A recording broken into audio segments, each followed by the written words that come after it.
They've assured me that this microphone works, so I'm quite sure that you can hear me.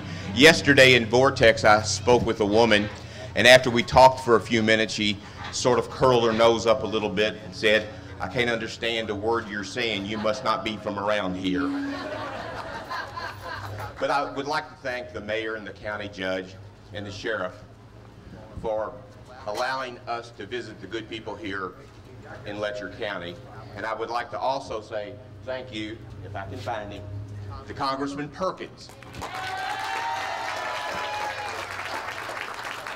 Congressman Perkins assured me that when he introduced me to the people here in Letcher County that I would be meeting the most wonderful people on earth, and I have not seen anything that would indicate to me that that's any different. So I appreciate you being here.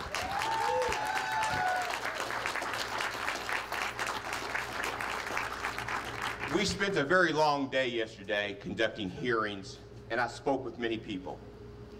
And a recurring theme was, what can Eastern Kentuckians do to rid the area of poverty? What can be done to bring jobs into this area? And I've noticed that the school was nice enough to allow the students to come down here.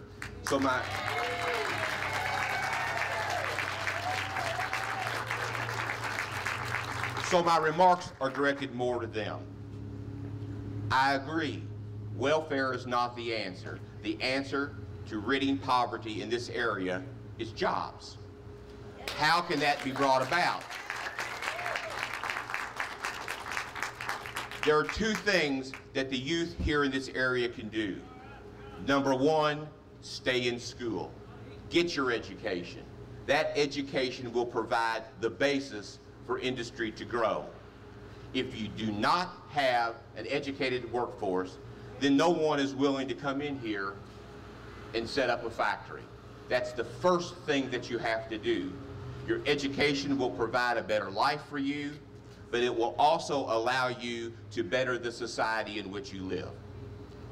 The second thing is commitment. A commitment to stay here.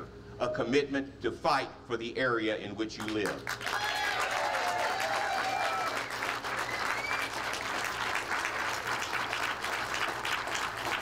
Your education will give you the tools to embark on whatever career you choose, but it will also give you the confidence to stand up, take a stand for the area in which you live, to make a difference in the world. And you have to look no further than Congressman Perkins. Here is one man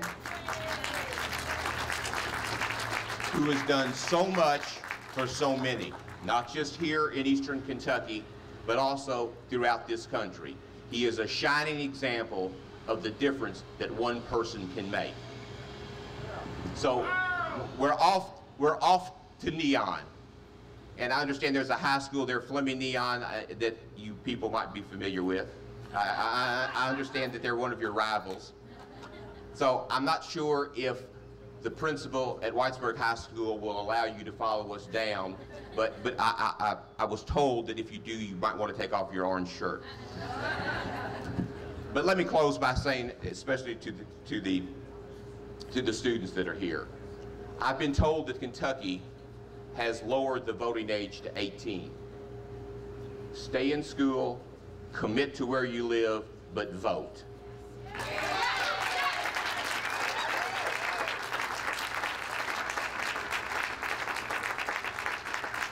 And I hope that when you do go to vote, that you remember back in February of 1968, it was Senator Kennedy who got you out of school, and think about that before you vote.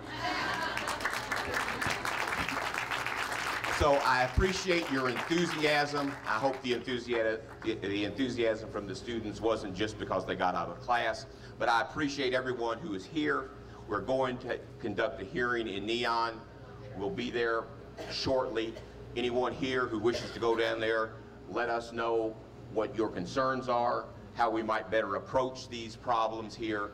We would welcome any comments that you have. So when we go back to Washington, we will be able to tell everyone in Washington what you think is important and how the programs can be made more effective than they are today.